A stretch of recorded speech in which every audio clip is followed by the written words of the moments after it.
एक गांव था जहां दो दोस्त रहते थे। वे दोनों हमेशा गैर कानूनी काम ही करते थे क्योंकि उस काम में उन्हें बहुत ज्यादा मुनाफा होता था। एक दिन शहर से बहुत बड़ा व्यापारी उनसे मिलने आता है। मुन्ना और जगीरा, मेरे पास तुम्हारे लिए एक बहुत बड़ा काम आया है। क्या तुम दोनों उसे करोगे? जरूर जरूर, क्यों नहीं। अगर मुनाफा ज्यादा होगा तो हम कुछ भी काम करने को तैयार हैं। बताओ क्या करना है। इस काम में बहुत खतरा है। देख लो, सोच लो, अगर एक बार काम हाथ में ले लिए तो फिर पीछे नहीं हट पाओगे। अरे सेठ जी, आज तक हम किसी काम से पीछे हटे हैं क्या? आप बताइए क्या काम है। जो भी काम होगा हम दोनों उसे कर देंगे।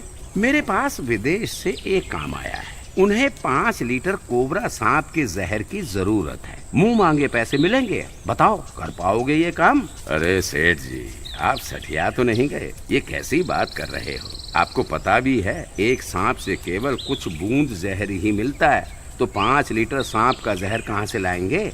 इसके लिए तो बहुत सारे सांपों की जरूरत होगी। ये काम तो नामुमकिन लगता है सेठ जी। अरे मुन्ना, तूने सुना, मुंह मांगे पैसे मिलेंगे?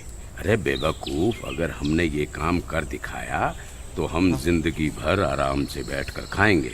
जगीरा भाई, मुझे लगता है तुम भी इस सेठ की तरह सठिया गए हो जो बहकी बहकी बातें कर रहे हो। नहीं मुन्ना भाई, हमारे पास के जंगल में बहुत सारे सांप हैं। अगर हम उन सबको पकड़ लें तो हम 5 लीटर जहर इकट्ठा कर सकते हैं। अच्छा, और सांपों का जहर निकालेगा कौन? तुम्हारी अम्मा?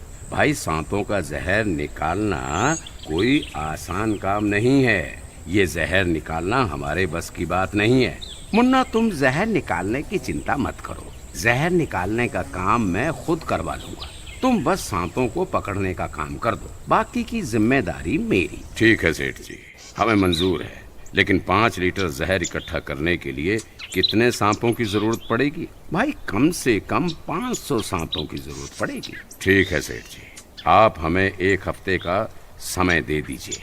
हम 500 सांप इकट्ठा करके आपको सूचना पहुंचा देंगे। फिर आप जहर निकालने का काम शुरू करवा देना। ठीक है, तो हमारा सौदा तय हुआ। मैं ठीक 1 हफ्ते बाद अपने लोगों के साथ आऊंगा।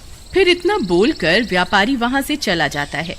जगीरा भाई, मुझे लगता है हमने ये काम पकड़कर सही नहीं किया। इस काम में बहुत ज्यादा जोखिम है।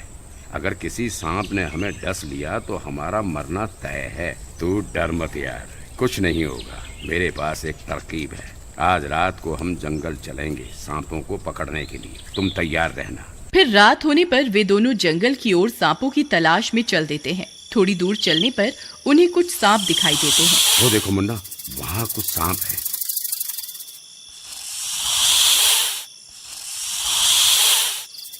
चलो उन्हें पकड़ते हैं। लगता है आज ये मरवा कर ही छोड़ेगा। हे भगवान, मेरी रक्षा करना। फिर वे दोनों जाते हैं और एक लकड़ी की मदद से सांप को उठाते हैं और एक बाल्टी में कैद कर लेते हैं।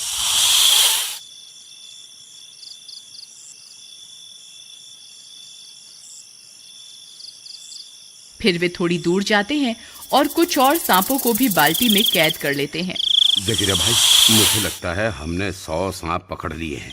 ये बाल्टी भी पूरी भर गई है। अब इस बाल्टी का क्या करें? हम इन सांपों को अपने साथ गांव नहीं ले जा सकते। अगर किसी ने देख लिया तो सारी जिंदगी जेल में सड़ना पड़ेगा। तुम सही कहते हो भाई, मेरे पास एक तरकीब है। हम यहीं जंगल में एक गड्ढा खोद देते हैं और इन सांपों को उस गड्ढे में कैद कर देंगे। फिर वे दोनों मिलकर एक बड़ा सा गड्ढा खोदते हैं और सारे सांपों को उस गड्ढे में डाल देते हैं और वापस अपने गांव आ जाते हैं। फिर अगले दिन मुन्ना भाई, कल तो हमने खूब सारे सांप पकड़ लिए। अगर ऐसे ही हमें सांप मिलते रहे तो हम 1 हफ्ते में 500 सांप तो पकड़ ही लेंगे। फिर पिछले दिन की तरह वह जंगल जाते हैं और बहुत सारे सांपों को पकड़ लेते हैं और उसी गड्ढे में कैद कर देते हैं। इसी तरह 1 हफ्ता बीत जाता है।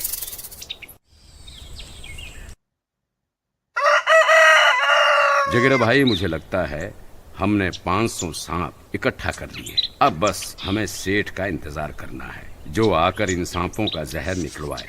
फिर हम माला माल हो जाएंगे। कुछ देर इंतजार करने पर उन्हें वह सेठ आता हुआ दिखाई देता है। वह सेठ अपने साथ कुछ लोगों को भी लाता है। मुन्ना और जगीरा, मुझे उम्मीद है तुमने अपना काम बखूबी निभा दिया होगा। हाँ सेठ जी, हमने तो अपना काम बखूबी कर दिया है।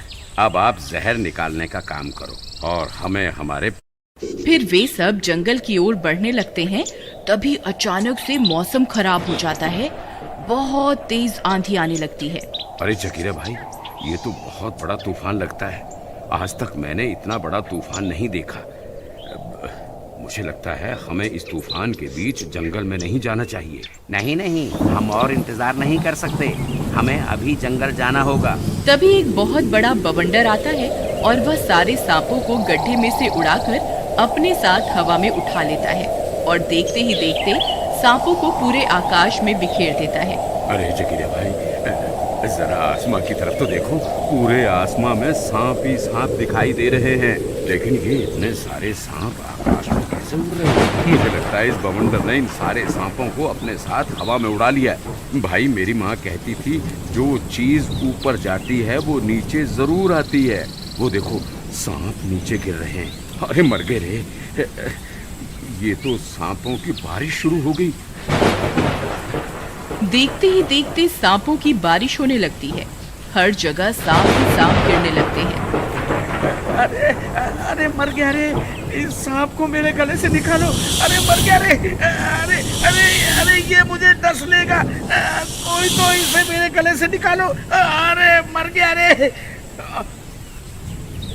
अरे भागो रे, भागो, अपनी जान बचा के भागो। ये सांप आज किसी को नहीं छोड़ेंगे। अरे जगीरा भाई, भागो भागो। फिर वे सब भागने लगते हैं। सब गांव वाले सांपों की बारिश होती देख अपने अपने घरों के अंदर घुस जाते हैं।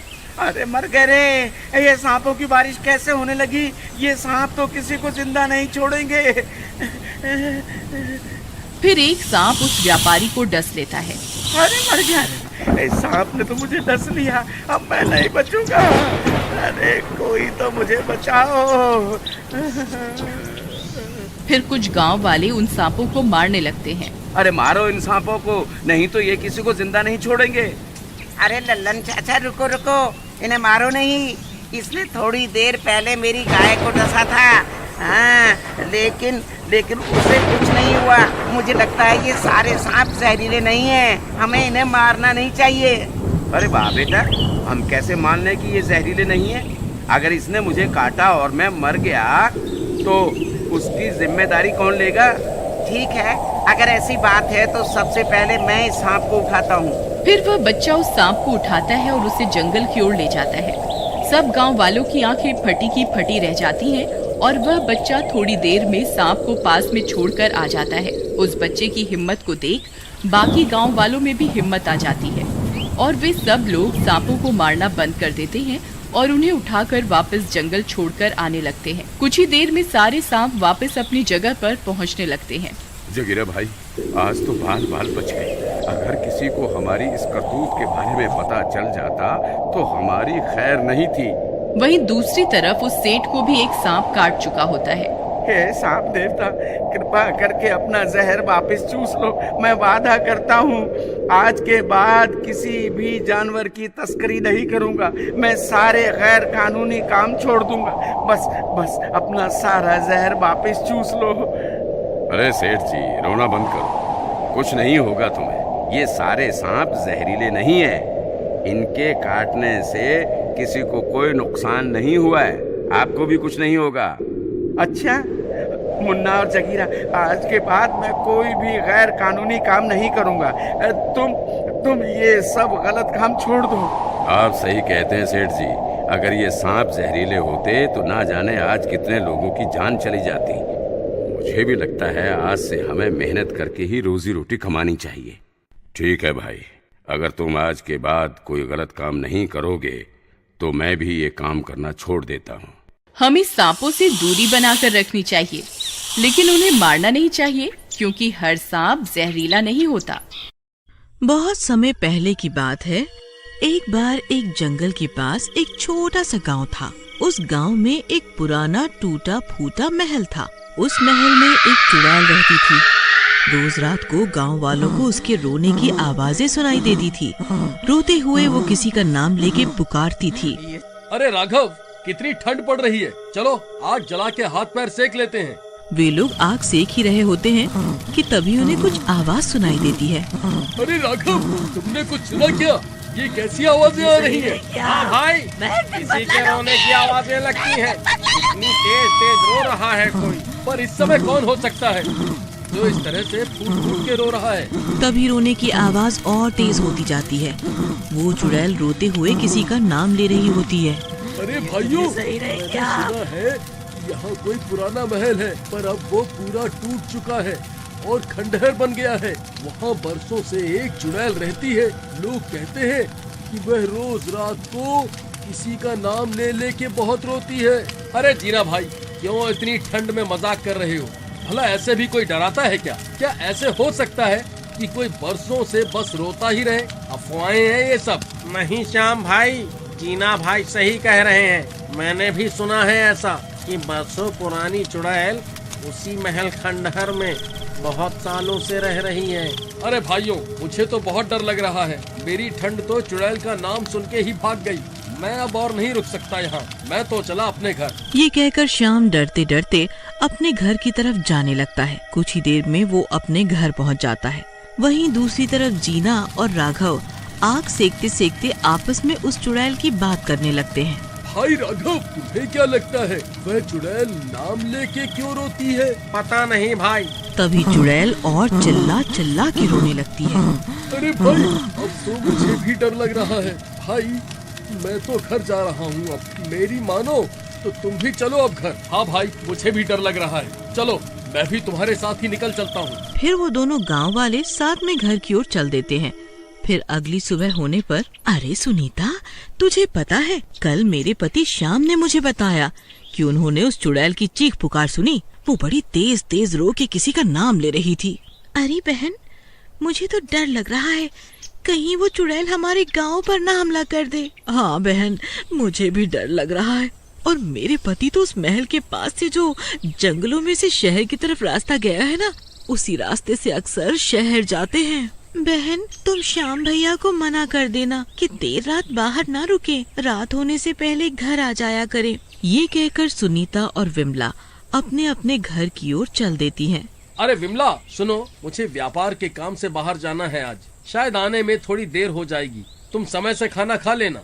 हाँ जी ठीक है, पर आप रात होने से पहले घर जरूर आ जाना। मैं कोशिश करूँगा जल्दी से जल्दी लौटने की। ये कहकर श्याम शहर की तरफ निकल जाता है। फिर शाम होने पर, अरे शाम हो गई, मुझे रात होने से पहले घर पहुंचना होगा, वरना रात होते ही वो चुड़ैल रोना शुरू कर देगी। खुद से बातें करता हुआ श्याम जंगल के रास्ते अपने गांव की तरफ आने लगता है। तभी अंधेरा हो जाता है। अरे नहीं, ये क्या हो गया? अभी तो मैं आधे रास्ते ही पहुंचा हूँ। मैं बीच जंगल में अकेला हूँ। कैसे भी करके मुझे उसकी चीख पुकार शुरू होने से पहले ही घर पहुंचना होगा। ये कहकर श्याम जल्दी जल्दी चलने लगता है। वो कुछ ही दूर पहुंचता है, तभी चुड़ैल का रोना शुरू हो जाता है। श्याम बहुत डर जाता है। वो डर के मारे कांपने लगता है और डरता हुआ अपना बचा हुआ रास्ता तय करने लगता है। चुड़ैल को श्याम के पैरों की आहट सुनाई देती है। लगता है कोई मेरी चीख पुकार सुन के आया है। ये व्यक्ति मेरी मदद जरूर करेगा। वो उड़ती हुई जाती है और श्याम के सामने खड़ी हो जाती है। ये तो चुड़ैल लगती है। अरे मैं मर गया। कोई मुझे बचाओ इस चुड़ैल से, ये मुझे मार डालेगी। ए गाँव वाले, कहाँ जा रहा है? कब से मैं इसी दिन का इंतजार कर रही थी कि कोई इस रास्ते से रात को गुजरे तो मैं उससे मदद की गुहार करूं। मेरी मदद कर, नहीं तो मैं जिंदा नहीं छोड़ूंगी। अरे चुड़ैल जी, मैंने आपका क्या बिगाड़ा है? मुझे जाने दो। मुझे तेरी मदद चाहिए अपने गुनाहगार को सजा देने के लिए। श्याम बहुत डरा हुआ होता है, पर क्योंकि चुड़ैल ने अभी तक उसे कोई नुकसान नहीं पहुंचाया होता, इसलिए उसे वो चुड़ैल बुरी नहीं लगती और वो उससे पूछने लगता है। आपको किसी की क्या जरूरत? आप तो खुद ही सर्वशक्तिशाली हो। आपका कोई कैसे कुछ बिगाड़ सकता है भला? मेरे साथ धोखा हुआ था। जिसकी वजह से मुझे अपनी जान से हाथ धोना पड़ा और मैं चुड़ैल बन गई। ऐसा क्या हुआ था आपके साथ चुड़ैल जी? बहुत वर्षों पहले मैं भी आपकी तरह आम इंसान ही थी। मेरी नई नई शादी हुई थी, पर मेरे माँ बाप बहुत गरीब थे, इसलिए वे दहेज में कुछ दे नहीं पाए थे। इसलिए मेरे पति लोकेश व मेरी सास मुझसे नाराज रहते थे। आगे क्या हुआ? फिर एक दिन मेरी सास मुझे कहने लगी कि या तो मैं अपने बाप से दहेज के पैसे और गहने लेकर आऊं, या फिर हमेशा के लिए घर छोड़कर अपने मायके चली जाऊं। मैंने दोनों ही बातों से इनकार कर दिया तो गुस्से में मेरे पति ने मुझे बहुत मारा मुझे। ऐसा कोई कैसे कर सकता है अपनी पत्नी के साथ? शादी में प्यार और इज्जत होनी चाहिए, ना कि ऐसे कुटिल भाव। बहुत गलत किया आपके पति ने आपके साथ। फिर आगे क्या हुआ? अगले दिन फिर यही बातें हुई और मैंने फिर से जाने से मना कर दिया तो मेरे पति और मेरी सास ने मिलकर मुझे बहुत पीटा और पीटते पीटते मेरी जान ले ली। अब उसी बदले की आग में मैं पल पल जलती रहती हूँ और दर्द से रोती रहती हूँ। तो ये महल आपका ससुराल था पहले, और आपके पति और सास कहाँ गए अब? हाँ, ये महल ही मेरा ससुराल था पहले। मुझे मारने के बाद वे दोनों मेरी लाश को यहीं सड़ता छोड़कर शहर में बस गए। पर मैं आपकी मदद कैसे कर सकता हूँ? यहाँ चुड़ैल श्याम को अपनी आप बीती सुना रही थी और वहीं दूसरी तरफ विमला हैरान परेशान थी कि अभी तक श्याम घर क्यों नहीं पहुँचा। घबराई हुई विमला दौड़कर राघव के घर जाती है। राघव भैया, देखिए ना, श्याम अभी तक घर नहीं आए। अरे बहन, इस समय श्याम कहाँ जा सकता है? वे सुबह ही शहर गए थे व्यापार के काम से और बोल के गए थे कि वे शाम तक आ जाएंगे, पर अभी तक नहीं आए।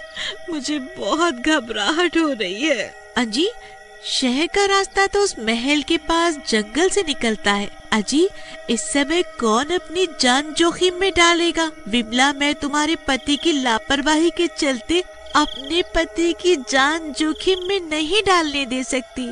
तुम यहाँ से अभी के अभी चली जाओ। अरे नहीं बहन, ऐसे न बोलो। तू चुप कर मतलबी औरत। हम गांव वाले सब एकजुट होकर रहते आ रहे हैं कितने समय से। हम आपस में एक दूसरे की मदद नहीं करेंगे तो कौन करेगा? हाथ में मशाल लेके उस महल खंडर के लिए निकल पड़ते हैं और कुछ ही देर में उस जंगल के पास पहुंच जाते हैं। वह देखो भाइयों, श्याम वहाँ है उस चुड़ैल के साथ। अरे वहाँ तो चुड़ैल भी है। अरे अगर उसे नुकसान पहुँचाना होता तो श्याम अभी तक जिंदा नहीं होता, पर फिर भी हमें होशियार रहना होगा। चुड़ैल सब गांव वालों को मशाल के साथ देख के सहम जाती है। अरे भाइयों, कृपया करके इस चुड़ैल को नुकसान मत पहुंचाना। ये कोई बुरी चुड़ैल नहीं है, बल्कि इसके साथ तो गलत हुआ है और ये बस उसी का बदला लेना चाहती है। हम सबको इसकी मदद करनी चाहिए। फिर श्याम सबको उस चुड़ैल की आप बीती सुनाता है। बताओ चुड़ैल जी, हमें क्या करना होगा? आप लोग बस मेरे पति और मेरी सास को किसी तरह शहर से इस महल में ले आओ, बाकी मैं खुद देख लूंगी। ठीक है, हम कल ही आपका काम शुरू करेंगे। इतना कहकर वे सब अपने अपने घर चले जाते हैं।